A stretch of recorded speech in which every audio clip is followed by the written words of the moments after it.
Tired of dropping your phone or struggling to prop it up?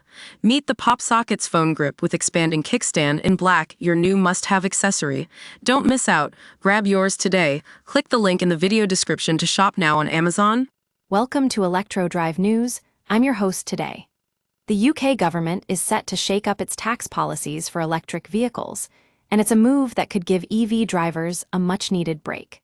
Currently, electric cars are slugged with an additional £425 surcharge on top of their standard vehicle excise duty, but the government is considering raising the threshold for this tax. The expensive car supplement, as it's known, was introduced just before the latest quarter saw a surge in EV sales.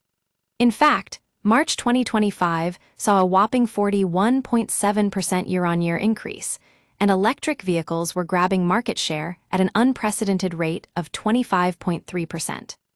However, once the ECS kicked in, that share plummeted to just 20.4%, sparking concerns that this tax is actually deterring people from buying EVs. The thing is, electric cars are already pretty pricey, with the average UK model costing around £50,000, which is roughly £10,000 more than their internal combustion engine counterparts. And that's where the ECS comes in, adding another layer of complexity to an already confusing tax landscape. We've got Stellantis UK boss Jörg Druss and Ford joining the chorus of critics, saying this tax structure risks slowing adoption at a crucial time for the industry. But here's the thing. The government is reviewing the ECS, and if they do decide to raise the threshold, it could be just what EV manufacturers need to get more people behind the wheel. New models are on the horizon from brands like Stellantis, Renault, and Volkswagen, promising to bring prices down and make electric cars more accessible.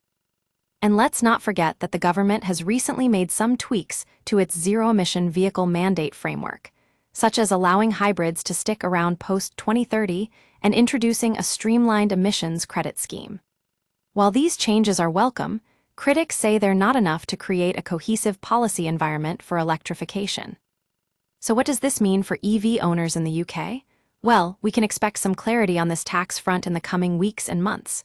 For now, it's anyone's guess how things will play out. But one thing's for sure, the government is listening to industry voices, and that's a step in the right direction. We'll be keeping a close eye on this story and bringing you updates as more information becomes available. That's all for today. Thanks for tuning into ElectroDrive News.